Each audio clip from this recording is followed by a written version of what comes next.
할렐루야. 오늘도 거룩고 복된 날 주의 자리에 나오신 사랑하시는 성도님들을 축복합니다. 오늘은 신명기 16장 9절에서 12절 말씀을 본문으로 맥추절을 지키라 라는 제목으로 말씀의 은혜를 나누겠습니다. 참으로 빠른 세월입니다. 벌써 2026년 새해가 시작된 것이 엊그제 같은데 하나님의 은혜로 반년을 그래도 잘 지냈습니다. 모든 것이 하나님의 은혜입니다. 7월 첫째 주일은 한국교회가 맥주 감사 주일로 지키는 주일입니다. 이 절기는 구약 성경의 맥추절에서 연유하고 있는데, 맥추절은 오순절 또는 칠칠절이라고도 부릅니다. 왜냐하면 6월절이 지난 7째 주 후에 첫날이기 때문입니다.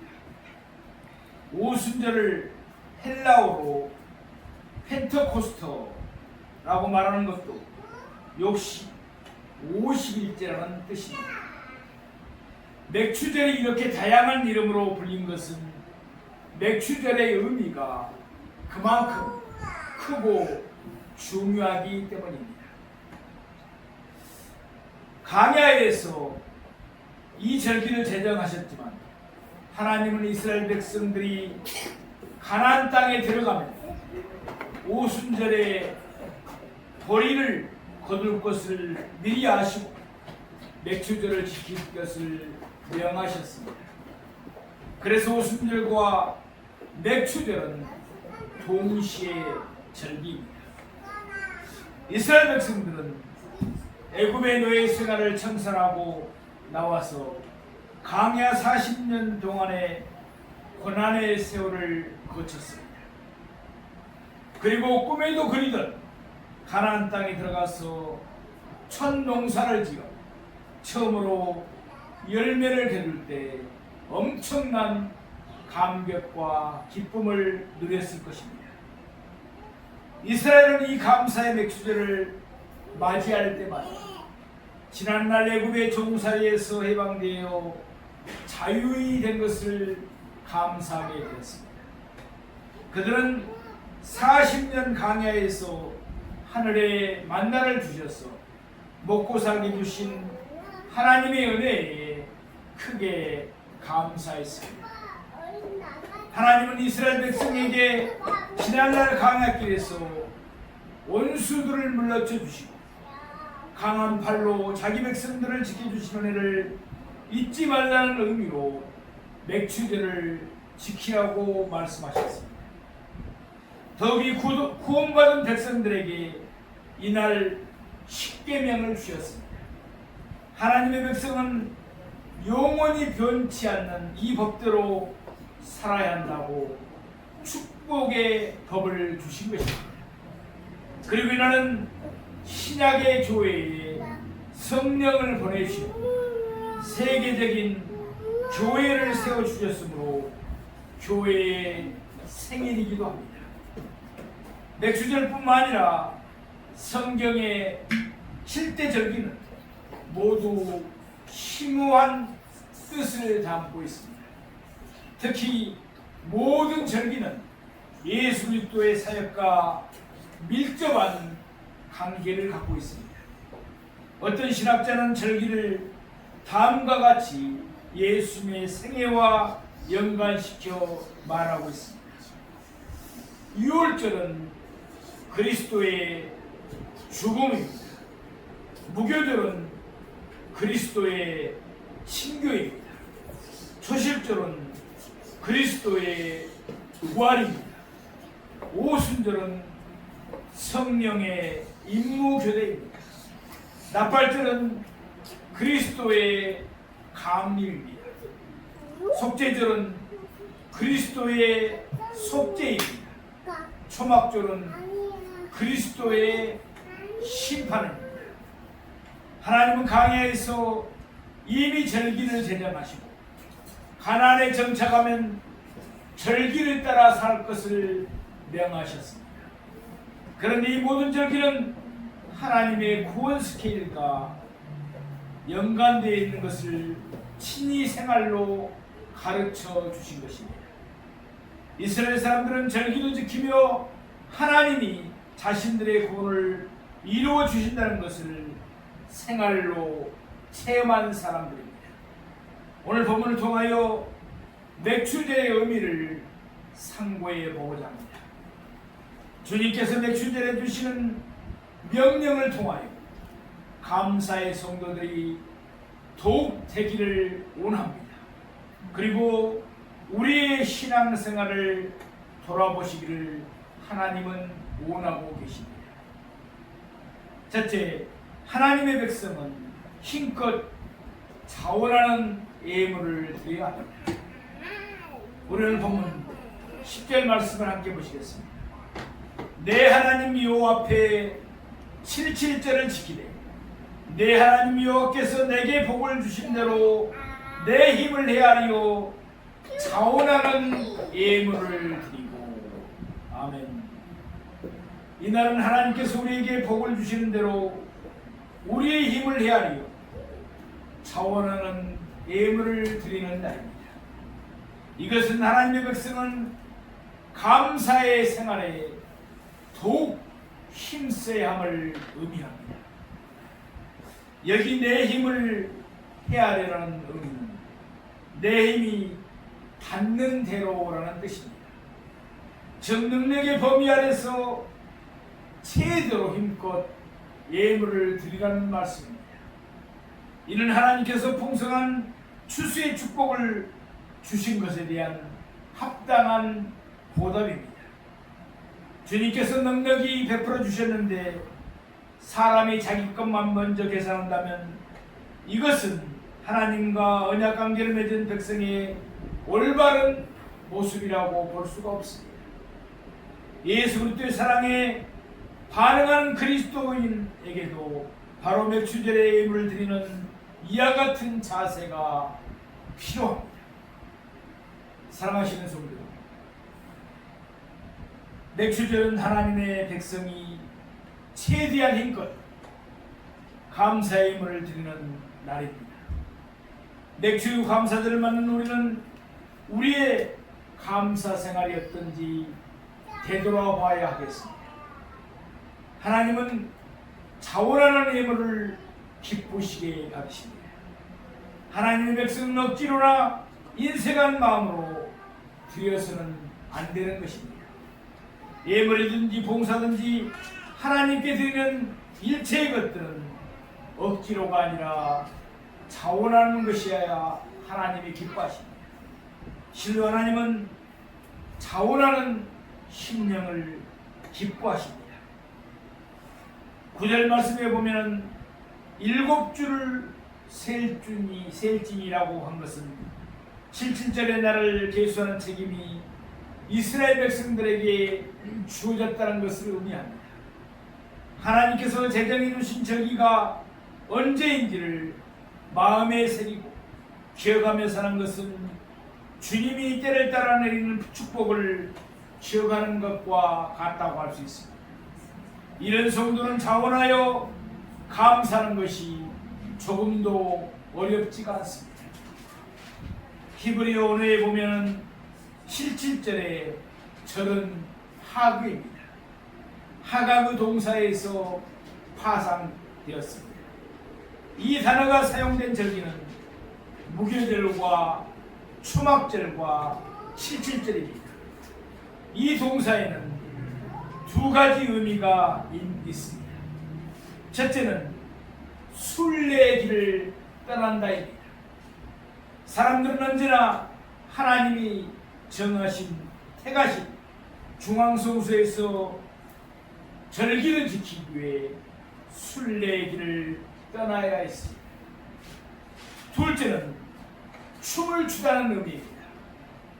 따라서 명사 하그는 춤을 추는 축제로 번역할 수가 있습니다.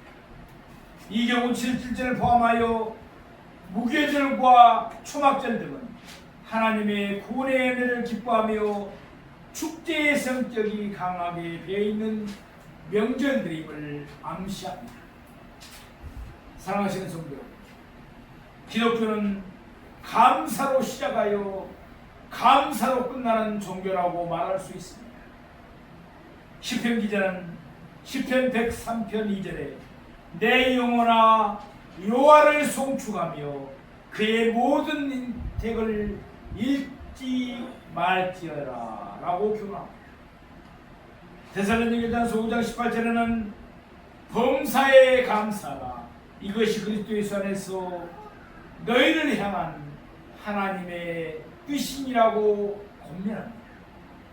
감사는 성도의 신앙의 길이와 넓이를 재는 촉도와 같고 무게를 다는 졸과도 같다고 할 수 있습니다.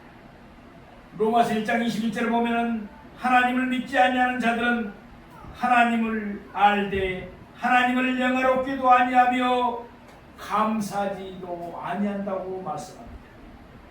그들은 은혜의 하나님께 감사할 줄 모릅니다.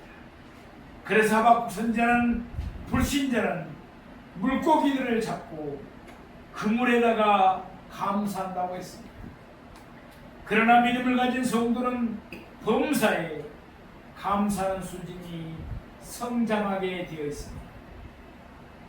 우리가 즐겨 부르는 찬송가 301장입니다. 우리 같이 한번 하겠습니다.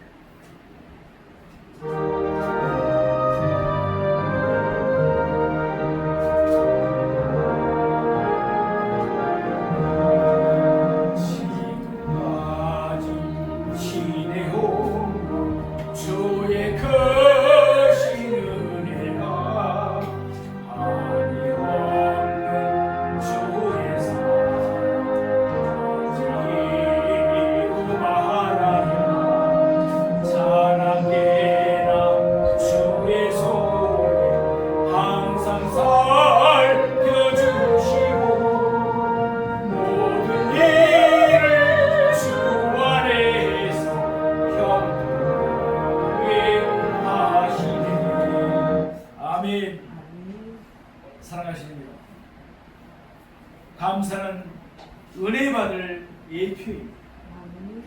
은혜 받은 자는 더욱 감사하게 됩니다.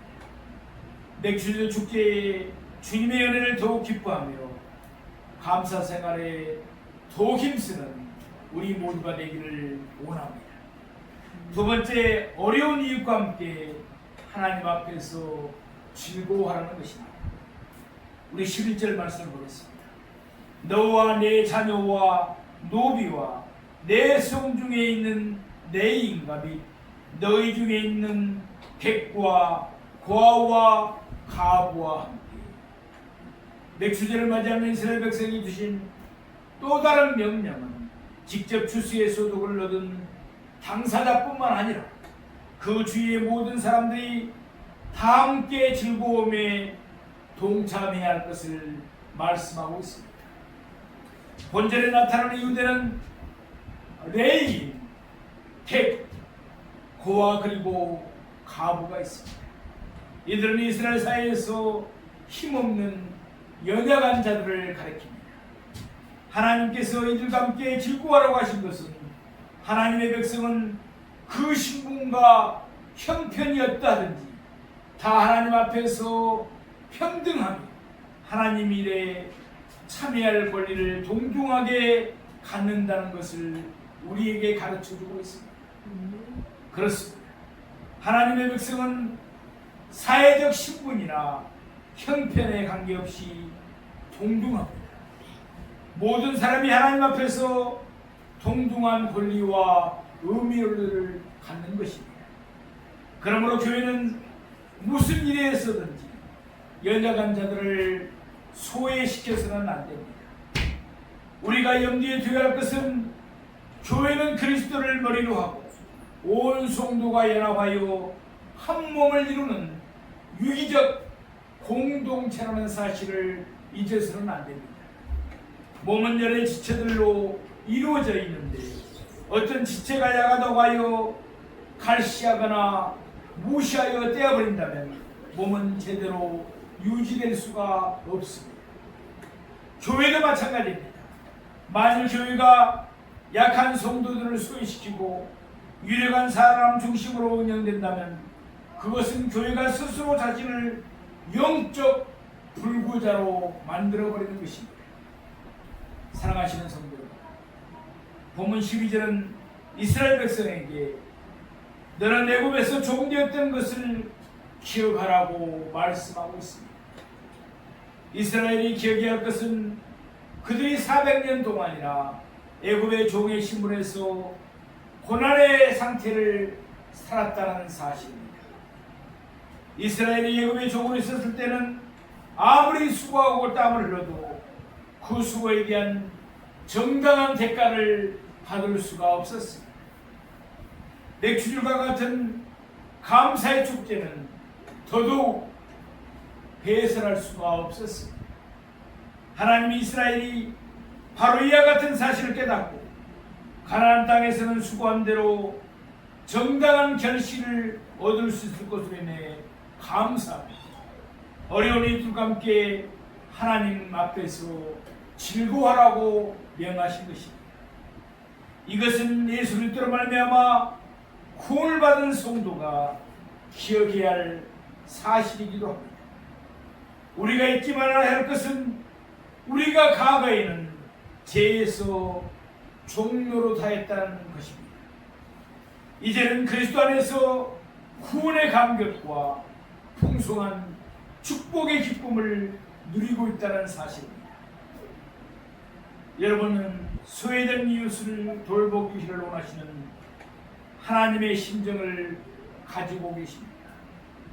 이 시대 인류가 겪고 있는 수많은 어려운 문제를 해결하는 비결이 여기에 있습니다. 오늘 우리의 큰 문제 중에 하나는 또 청소년의 문제라고 할 수 있습니다. 그런데 본문의 맥주절에 자녀들과 함께 기뻐하라고 말씀하고 있습니다. 여기에는 생명을 기여기는 풍조를 만들고 자녀들을 주의 교양으로 잘 양육하라는 교훈이 들어있습니다. 부모들과 교회에 나와 복받지 마시고 자녀들과 같이 나와 함께 복을 받고 은혜 받고 즐거워하는 우리 모두가 되기를 바랍니다. 어린아이들이 교회에 나오는 것을 금하지 말고 아이들과 같이 나와서 같이 예배를 드림으로 하나님을 경외하는 법을 바로 배우도록 해야 합니다. 모든 성도가 단자리에서 예배드리고 참과 의식을 가지도록 해야 할 것입니다. 맥주절은 어린아이들과 함께 즐거움을 나누되 하나님을 섬기는 예배 가운데서 함께 은혜 나누기를 축복합니다. 그리고 노비들과도 함께 즐거워하라고 했습니다. 우리는 3500년 전에 기록된 성경에서 놀랍게도 인권 존중 사상을 발견할 수가 있습니다. 그 옛날 노비는 사람 대접을 전혀 받지 못했습니다. 그리하여 헬라인들은 노비들을 가리켜 말하는 도구라고 말할 정도였습니다. 그런데 하나님께서는 맥주절 때 노비와 함께 택하신 곳에서 즐거워하라고 말씀하고 계십니다. 1948년 12월 유엔 총회에서 세계 인권 선언을 할 때 모든 사람은 날 때부터 자유롭고 동등한 존엄성과 권리를 가지고 있다고 선언했습니다. 그러므로 서로 형제의 정신으로 행동해야 된다는 것입니다. 맥주절 규례에는 하나님께서 인종과 계급의 차별을 철폐하도록 우리에게 명하신 교훈이 담겨 있습니다. 맥주절에는 가부들과 함께 이유 앞에서 즐거워하라고 말씀합니다. 이는 약자를 도르는 말씀이면서 동시에 여성 차별 철폐를 시사하는 교훈입니다. 여성은 아무런 차별 없이 남성과 동등한 조건을 확보할 수 있는 모든 적절한 조치를 취한다고 말씀하고 있는 것입니다. 맥주절이야말로 어린이들이 권리를 되찾는 절기, 노비와 여성이 권리를 찾아 상하 고별 없이 하나님 앞에서 즐거워하며 하나님을 경배하는 날이라는 말씀입니다. 이것이 인류 평화와 복지에 기여하는 무한한 가능성을 보여주는 절기입니다. 어려운 이웃과 함께 하나님 앞에서 즐거워하라. 물랑주의와 개교주의에 물들은 교회들이 있다면 이것은 하나님의 준엄한 명령입니다. 우리 교회는 주의를 잘 살펴서 소외된 이웃이 없는 세상 만들기에 최선을 다해야 할 것입니다. 세 번째, 하나님의 성전에서 즐거워하라고 말씀합니다. 우리 11절 말씀, 후반절 말씀 보시겠습니다. 내 하나님 여호와께서 자기 이름을 두시려고 택하신 곳에서 내 하나님 여호와 앞에서 즐거워할지니라. 아멘. 맥주절에 주시는 또 다른 명령은 하나님께서 자기 이름을 두시려고 택하신 곳에서 즐거워하라고 말씀합니다. 이것은 유월절 규례에서도 동일하게 언급하고 있는 말씀입니다. 이스라엘 백성들은 제사를 아무런 곳에서나 드려서는 안 되고 반드시 하나님께서 정하신 성전으로 나가 제사를 드려야만 했습니다. 마찬가지로 오늘 우리도 하나님께 공적 예배를 드리면 반드시 교회에 나가서 드려야 합니다. 왜냐하면 교회는 주님께서 당신의 이름을 두시려고 택한 곳이기 때문이기 때문에 그렇습니다. 교회는 하나님께 공적 예배를 드리기 위한 구별된 거룩한 장소입니다. 맥주절 교회에서 하나님이 강조하신 것은 교회 중심의 신앙생활을 하라는 것입니다. 사랑하시는 성도 여러분, 맥주 감사절에 다시 한번 교회 중심의 믿음 생활을 견고하게 다지는 시간이 되기를 바랍니다. 어떤 분은 하나님은 어디에나 계시기 때문에 굳이 주일에 교회에 가지 않더라도 산이나 들에 나가서 예배 드리면 되는지 않는가라고 말하는 사람이 있습니다. 그러나 그것은 하나님의 말씀을 모르는 사람들의 계변일 뿐입니다.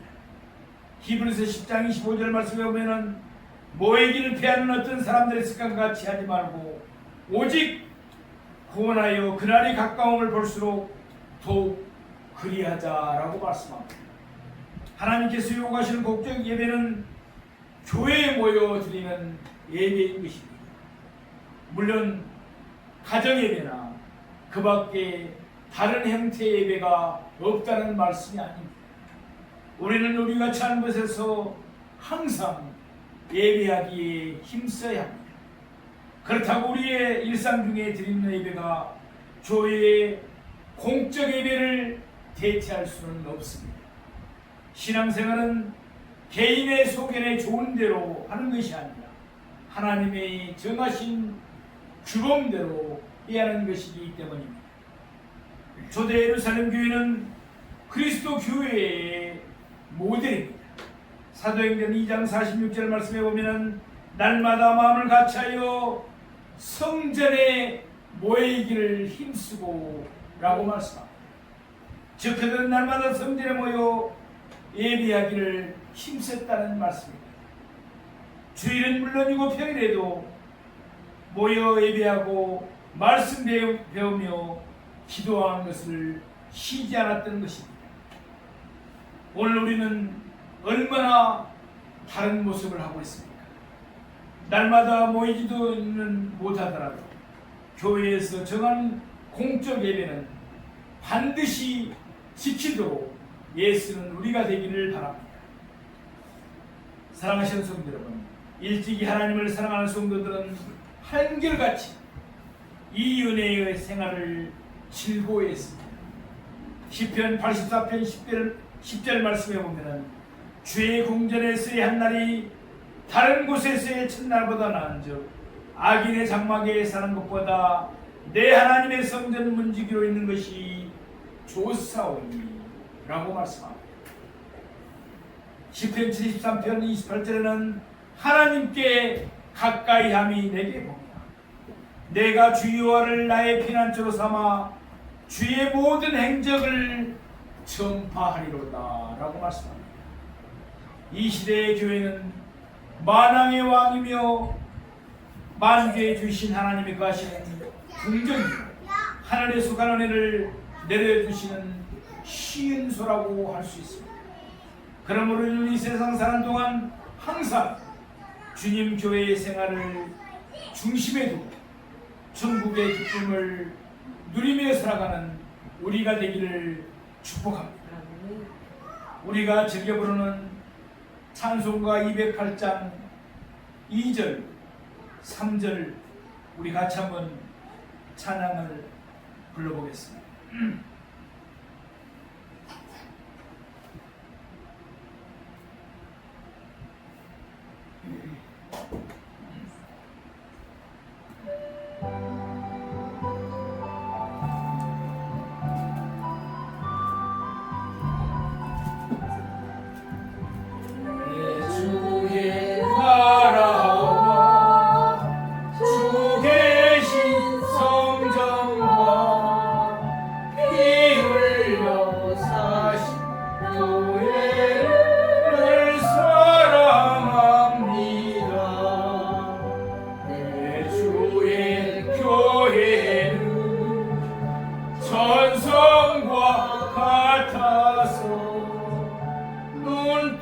눈동자같이 앞이서 늘 보호하시네. 아멘. 주님의 교회에 나와 감사와 찬송을 예배하다가 예수를 만나는 우리가 되기를 소망합니다. 이곳에서 기도하다가 문제를 경험하는 우리 모두가 되기를 진심으로 바랍니다. 사랑하시는 성도, 독일의 정치가 마티 바데는 자유주의적 사상 때문에 보수파에서 밀려나 젊은 시절에 고생을 많이 한 정치가입니다. 한 번은 어느 지방에 여행을 갔다가 돈이 없어 값싼 여관에서 하룻밤을 지내게 됐는데 아침에 깨어보니 구두가 없어졌습니다. 구두를 누가 훔쳐간 것이죠. 화가 잔뜩 나서 어느 놈이 내 신발을 훔쳐갔느냐고 욕을 하면서 하나님을 원망했습니다. 나같이 가난한 사람의 신발을 훔쳐가게 하시다니 하면서 하나님께 불평했습니다. 그때 친구가 한 신발을 빌려주면서 그날이 마침 주일이라 교회에 가자고 했습니다.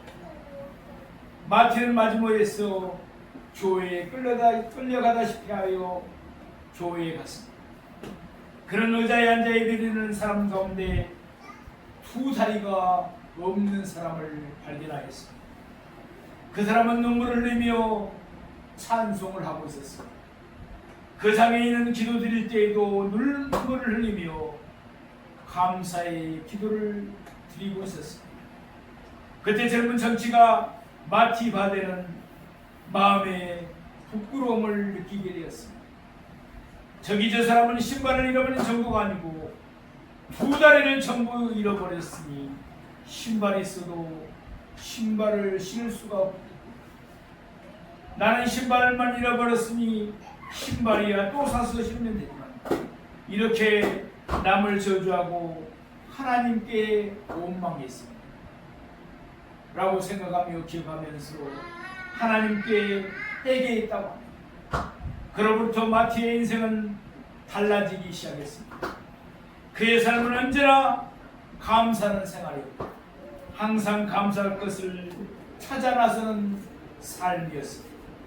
마침내 그는 국민의 존경을 받는 재무장관이 되어서 국가에 크게 봉사하는 정치가로 일하게 되었습니다. 미국 기독교 교단 중 그리스도 연합교회가 있는데 이 교단에서는 하루에 12번 감사할 것을 강조하고 있다고 합니다. 첫 번째, 아침 새로운 시간을 주십니다. 둘째, 아침 식사에는 음식을 봅니다. 세 번째, 일터에 가면서 움직이는 기쁨. 네 번째, 일하는 보람. 다섯 번째, 일하면서 비판이나 압력을 받을 때는 도전을 주시고, 여섯째, 칭찬을 받을 때는 만족하고, 일곱째, 점심에는 대화할 수 있는 동료예요. 여덟째, 일과 후에 작은 성취. 아홉째, 기가 후 가족을 보내. 열 번째, 신문, TV를 보면서 여가를 주시고, 11번째, 잠을 주시고, 12번째, 꿈속에서는 생명을 주신 은혜에 감사합니다. 맥주 감사드립니다. 그동안 베풀어 주신 하나님의 은혜를 돌아보며 몸과 마음을 다하여 주님께 감사하십시다. 오늘도 우리 하나님은 성경 말씀을 통하여 성령으로 말씀하십니다. 너희는 자원하는 예물을 힘껏 드리며 감사 생활에 힘쓰라. 너희는 소외된 이웃을 찾아 함께 예배하며 즐거워하라. 너희는 교회로 모여 하나님께 예배하며